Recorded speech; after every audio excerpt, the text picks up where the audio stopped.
you can do a pear pepper that doesn't make me gag too bad. As long as you never dig it back to the spiker. Because you don't want to have that skill in your rubber. Okay. So, I'd like this number 6 to serve. We're going to use this, and because we're kind of crowded over here. I like this court. You know what, you guys, let's go this way, and let's get 6 to 8 people as a team serving over here. Get in there. And there were 3 or 6 of you come. We can have 9 on this court. So let's go around our runs. And the coach goes, "All right, serve." So let's see what happens.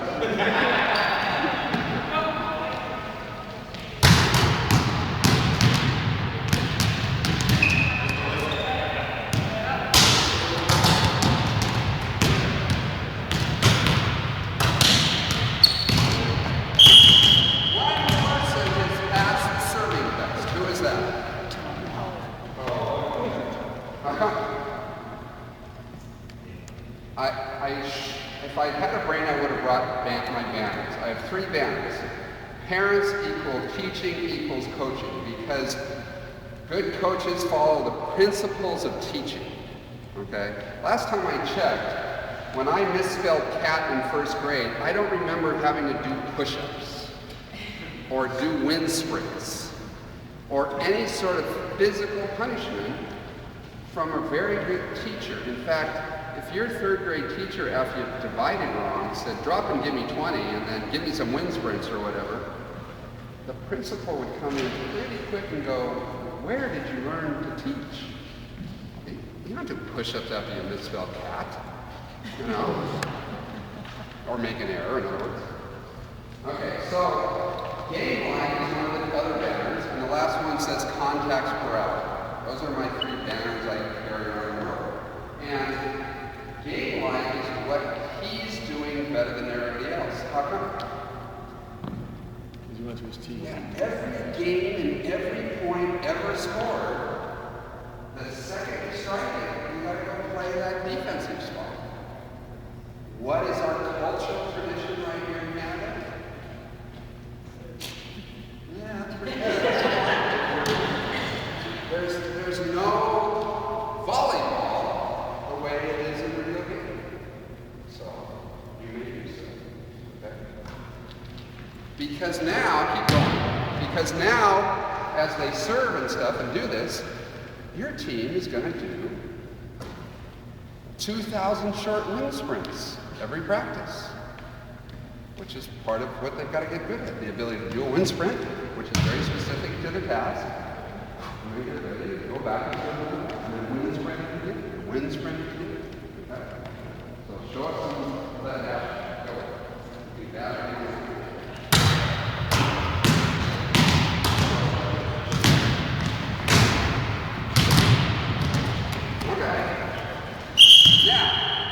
This has only been a few days that I figured this out. A few days. And that is, when we serve like this, what is missing that is incredibly valuable in winning the serve pass war? I'm sorry? What is missing when we just serve? The chance to pass. These incredibly valuable things called real serves are coming over, and we're going, watching them land out there. So, you have 2 choices, I think. One is, as an assistant and a head coach, is to stand here, and after you serve and sprint, then you pass a serve that comes over to me, and I feed the ball, and I feed the ball, and I feed the ball. But if the coach isn't there, what would I want you to do after you serve and then create a pass? What would you do in your pass? That's yourself. Think about a bunch of 13-year-olds that serve rockets, and every rocket that they serve at them, they pass straight up. Now you're going to lose in that first 6 months because the other team's going to just go bang, and you're going to go past that head. That's part of our weird sport. But you're going to have players who see real serves and they're going to pass it. I prefer standing here and just 1 minute serving things with an assistant or just some type of player that's injured or mom or parent or whatever.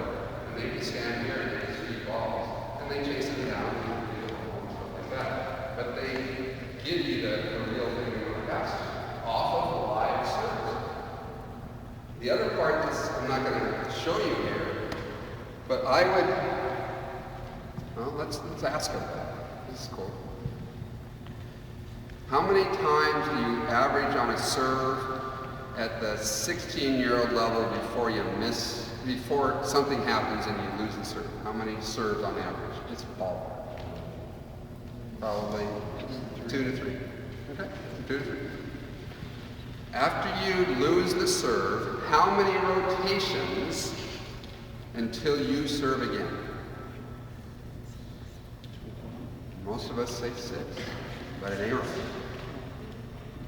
It's 11 or 12, because they're supposed to. So it ain't 6, but everybody goes 6. No, it's not. It's twice as many before you go back and serve. So game-like experience with serving is I have to, once I lose the serve, do about 35 other serves by opponents and teammates, which is maybe 10 minutes, and then I go back and I serve 1 to 3. And then I have to clear my thoughts, and 10 minutes later, do it again. So one of the subtle changes I think I've done that's helped my kids serving is we serve 10 times for about 1.5 minutes max. Never more. But we serve a lot throughout practice. Instead of, I used to, at the end of practice, all right, 5 minutes of serving, I'm counting, or whatever. After about 2 minutes, where's their head? Yeah, they have zero concentration. When you're doing 1.5 minutes and you're standing here as the coach, or you're standing here as the target, and you're counting only one thing, how many times the ball goes in the net, and you're tracking that up on that board saying, he's at 7, now we've got 6, we've got to drop it to 0. Not caring if it goes out. But never letting it go to the net. It is a pretty amazing thing to see their serve and pass skills start to go up because I'm finally being efficient. Okay. So, I wrote up, okay, so now the 9 I've got, and please be dumb, Jason, I think we talked about it, but the coach steps in and says, all right, guys, let's hit. So, if anybody wants to join in, let's hit on this net, okay, let's hit. Let's see what happens. I don't know, it's the classic. Let's hit! Okay. Nice.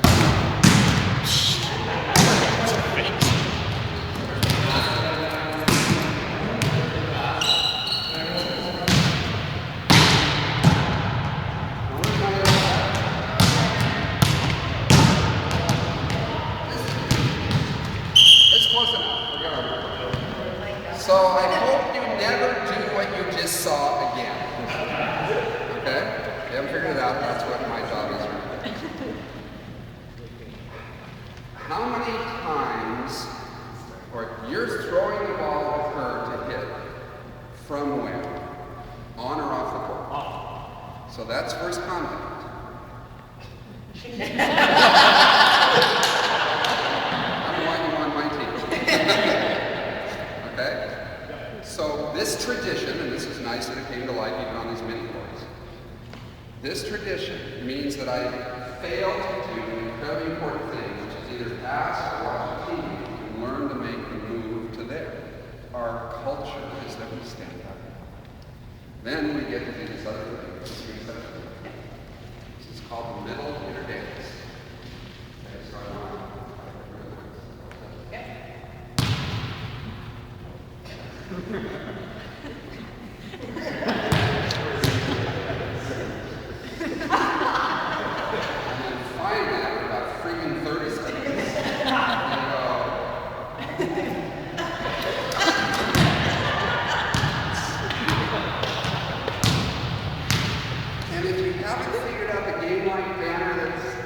talking about these LCD for a little bit of time. I want to know, I know your referees are different here in Canada, but how many times can you do that in a match? And since the answer is never, why do you practice it? The answer is tradition. you never do it again. Because you need to get good at setting the game. When I get good at throwing, and the ball comes from on the other side of the net, this is what happens in reality. Oh shit, I won that. Because I am doing it. Because I don't know how to handle the rope. So I gotta get good at handling the rope. And the last skill you showed me, brilliant, what's this? Yeah. Canada's technical manuals are different than mine. Here's what it looks like. So tell me when you do this in a minute.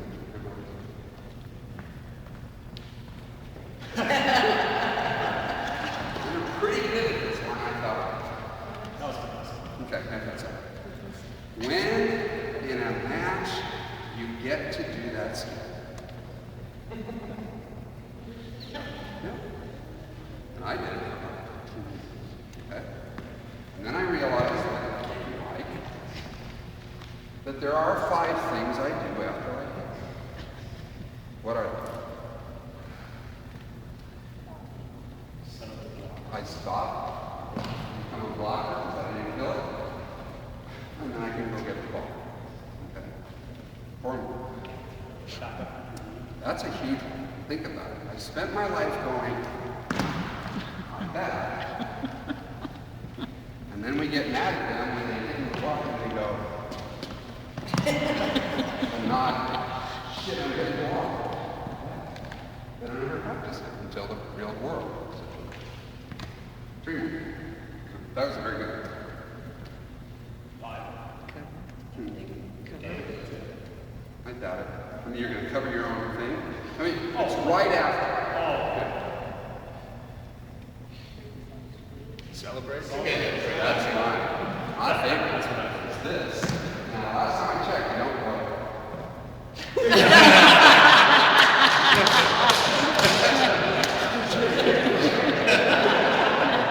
Last time I checked, it's something like this in slow motion. Away from the place that he comes. Then there's the last 2. One of them is pretty good hitter, blocker, leaper. I want to isolate him if he doesn't kill it on who problem? Over there.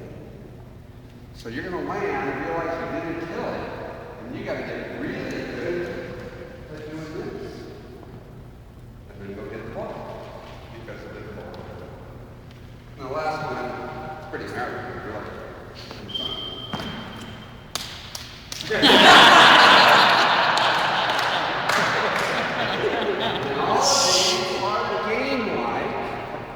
and this is so far from me. I don't understand why we do it other than tradition. But this is one of the reasons why my kids haven't sprained ankles for years, because they don't know how to do that. They land and they go this way and that way, but they never go that way. They don't know how to do it very well. Okay, so that's a good change. So what does this do